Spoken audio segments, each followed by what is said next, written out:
मैं फिर से एक बार यहाँ पर चशोती में खड़ा हूँ और जब पहले दिन हमने यहाँ से रेस्क्यू ऑपरेशन की तस्वीरें आपको दिखाई थी, उस वक्त रेस्क्यू जो है वो बिल्कुल स्लो चल रहा था क्योंकि किसी को कोई समझ नहीं बात आ रही थी करना क्या है नहीं करना। अब एसडीआरएफ की टीम और जो एनडीआरएफ की टीमें जो इस तरह के ऑपरेशन करने में सक्षम होती है और उनको इस तरह की ट्रेनिंग होती है वो यहाँ पर मौजूद है। कल मैं इसलिए नहीं आया क्योंकि मुझे पता था कि जो मीडिया है वो उसका काफ़ी जमावड़ा है यहाँ पर, और जो ऑफिशियल्स और वीआईपी का विजिट्स की वजह से जो है वो यहाँ पर एक तरह से ऑपरेशन में जो है वो खलल भी पड़ रहा था। और आज भी जब हम वहाँ से चल के आए, यहाँ पर कई गाड़ियाँ जो है वो लगी हैं और इधर इतना रश है जो रश होना नहीं चाहिए था, यानी कि जो गैर ज़रूरी लोग हैं वो यहाँ पर मौजूद है, जिसकी वजह से जो एसडीआरएफ टीम है, एनडीआरएफ की टीम है या जम्मू कश्मीर की पुलिस है, उनको जो है वो यहाँ पर मुश्किलात का जो है वो सामना करना पड़ रहा है। जिस जगह पर मैं हूँ 2 दिन पहले हमने आपको यहाँ की तस्वीर दिखाई थी। अब आप देख सकते हो कि यानी कि ये जो इलाका है, अगर हम इसको देखेंगे, यहाँ से गाड़ी चलकर आई है, ये तकरीबन 7 फुट नीचे खुदाई हुई है, 7 से 8 फुट नीचे खुदाई हुई है। और ये इलाका जो है यहाँ पर जिस जगह मैं खड़ा हूँ, यहाँ पर 2 मंदिर हुआ करते थे और मंदिर के साथ में जो है ये सारा लंगर का इलाका था और उस साइड से जो है वो पार्किंग का इलाका था। तो ये इस वक्त आपको एक मैदान लगेगा, लेकिन ये मैदान नहीं था। ये 13 तारीख को हादसे से पहले जो है यहाँ पर चहल पहल थी और यहाँ पर सैकड़ों की तादाद में जो है वो मचैल माता के यात्री जो थे वो मौजूद थे। यहाँ पर जो है वो लोग जो है वो भक्ति में मगन थे और यहाँ पर लंगर चल रहा था, गाड़ियों में लोग बैठे हुए थे, कुछ दर्शन के लिए जा रहे थे, कुछ दर्शन करके वापस आ रहे थे।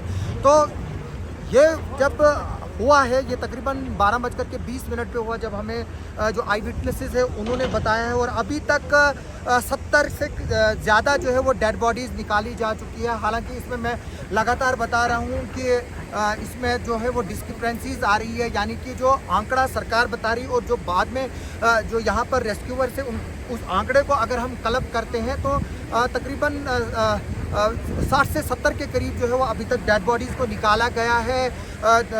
तकरीबन 122 के करीब वो ऐसे ज़ख्मी हैं जो अस्पतालों में रिपोर्ट किया है, जो हॉस्पिटल्स में रिपोर्ट किया है, जबकि 50-60 के करीब ऐसे लोग हैं जिनको छोटी छोटी चीज़ें जो है ज़ख्म जो है वो आए हुए हैं और वो निकल पड़े। और इसके अलावा 100 से 150 के करीब लोग ऐसे हैं उनको रेस्क्यू किया गया है।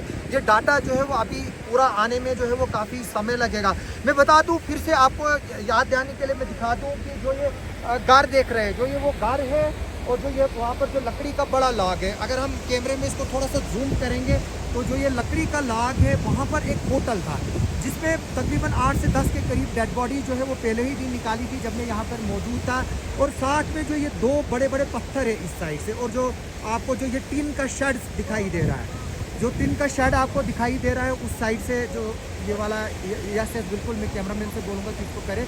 वहाँ पर जो है वो 2 पुल थे, एक अंडर कंस्ट्रक्शन पुल था जो मोटरेबल रोड बन रहे थे और दूसरा जो है वो वहाँ पर लकड़ी का पुल था। वो दोनों बह गए और उस पर लोग जो है वो सवार थे। अगर मैं आपको पीछे की तरफ दिखाऊंगा, यहाँ देखिए आप, यहाँ पर तमाम लोग जो है वो मौजूद हैं, हमारी NGOs यहाँ पर मौजूद है। हमारे साथ संजय राठौर जी भी मौजूद है, हम इनसे बाद में अलहदा बात करेंगे और इनसे पूछेंगे कि रेस्क्यू ऑपरेशन जो है वो किस तरह से चल रहा है। ये देखिए यहाँ पर इस वक्त आर्मी है, BRO है, CISF के जो है वो आज 3 जवानों की डेड बॉडीज निकली हैं। पहले दिन भी जो है वो 2 निकले थे, उनके 15 जवान जो है वो मिसिंग बताए जा रहे हैं। हालांकि ऑफिशियली जो है वो CISF ने एडमिट अभी तक नहीं किया कि उनके कितने जवान जो है वो मिसिंग है। ये जो बड़े बड़े बोल्डर हैं इनको ब्लास्ट किया गया है और एक कैलकुलेटेड ब्लास्ट किया गया है ताकि इनको तोड़ा जाए। जिस तरह से मैं पहले दिन भी बोल रहा था कि ब्रेकर्स की ज़रूरत है, बड़ी बड़ी मशीनरीज़ की ज़रूरत है, छोटी मशीनरीज़ की ज़रूरत है। तो कुछ लोग जो है वो काफ़ी सेंटिमेंटल है और लोग जो है वो समझ नहीं पाते। ये काम जो है वो टेक्निकल लोगों का है और जो टेक्निकल लोग हैं उनको ही पता है कि ये ऑपरेशन किस तरह से किए जाते हैं। तो ये देखिए यहाँ पर जो हमारे जैसे मैं तारक मेमोरियल ट्रस्ट है उनके देख रहा हूँ, इनकी भी यहाँ पर एम्बुलेंसेज मौजूद है। इन्होंने पहले ही दिन अबाबील, तारक मेमोरियल ट्रस्ट और हिलाल हेल्थ केयर सोसाइटी, ये हमारे किश्तवाड़ की 3 बड़ी NGOs है जो हेल्थ सेक्टर में और डिज़ास्टर में काम करती है। इन्होंने तकरीबन 12 से 14 एम्बुलेंसेस को जो है वो इन सर्विस लाया, और जितनी भी चिनाब बेल्ट के जितने भी डोडा और किश्तवाड़ में जितनी भी एम्बुलेंसेस थी वो सारी यहाँ की तरफ रुक की, और तकरीबन 200 लोगों को शिफ्ट करना इंजर्ड को और उसके अलावा डेड बॉडीज को, ये कोई आसान का बात नहीं है। ये एक बड़ा रेस्क्यू ऑपरेशन है। मैं पहले भी कह रहा था कि ये बड़ा रेस्क्यू ऑपरेशन है और ये कई दिनों तक चलेगा। ये देखिए, मैं अपने पीछे आपको दिखा दूँ, थोड़ा सा मैं चाहूँगा कि कैमरामैन उधर की तरफ दिखाए। देखिए यहाँ पर लोगों का जो है वो अननेसेसरी रश है। मैं ये सुबह भी वीडियो में बता रहा था, और जो यहाँ के मकामी लोग हैं वो भी इस बात का जिक्र कर रहे थे कि जिन लोगों का यहाँ पर काम नहीं है वो आ रहे हैं। और सबसे बड़ी बदकिस्मती की बात यह है कि यहाँ पर फोटो ऑफ था, यानी कि जो भी यहाँ पर विज़िट कर रहा है, जो वीवीआईपी विज़िट कर रहा है, उसने कहीं ना कहीं अपने साथ जो है वो किसी न किसी कैमरामैन को जो है वो लाया हुआ है। हमारे साथ यहाँ पर जो AEE है संजय राठौर जी, ये हमारे साथ मौजूद है। संजय जी, किस तरह से ऑपरेशन चल रहा है और कितना वक्त लगेगा और आप इसको कैसे देखते हैं? ये ऑपरेशन अभी आज इसने स्पीड पकड़ी है, क्योंकि पीछे 1-2 दिनों में VIPs का रश था, तो उसकी वजह से थोड़ा सा इसमें बाधा था। आज BRO ने अपना ROC लगाया, जो ड्रिलिंग, उनको ऑटोमेटिक ड्रिलिंग मशीन है, उससे ये बड़े बड़े पत्थरों का हम ड्रिल करके ब्लास्ट ले रहे हैं, कंट्रोल ब्लास्ट ले रहे हैं, ताकि यहाँ कोई जानी नुकसान नहीं हो और आसपास के भूमि का कोई वो नहीं हो। तो इसमें कम से कम मुझे लगता है जिस हिसाब से इसका डेब्रिस है 8 से 10 दिन तो इसमें लगेंगे पूरे को क्लियर करने में, क्योंकि यहाँ पे जो लंगर था, आई विटनेसेस के हिसाब से वो बोल रहे थे 200 से 250 लोग खाना खा रहे थे और उनके ऊपर शामियाना था। जब ये क्लाउड बर्स्ट हुआ, उसका जो इम्पैक्ट है, वो जो तेज़ हवाएं चली, उससे वो शामियाना गिर गया, उन लोगों को भागने का कोई मौका नहीं मिला। इन द मीन टाइम वो डेब्रिस उनके पास आ गया। अगर ऐसे ही किसी के ऊपर बेडशीट पड़ती है, उसको भी हटाने में 5 मिनट लगते, तो उनके ऊपर पूरा शामियाना गिर गया है। 20-25-30 सेकंड की बात है। 20 सेकंड, तो उसमें उनका डेब्रिस और ये विद इन सेकेंड्स हो गया उनको, और सारी यहाँ पे दबी हुई है।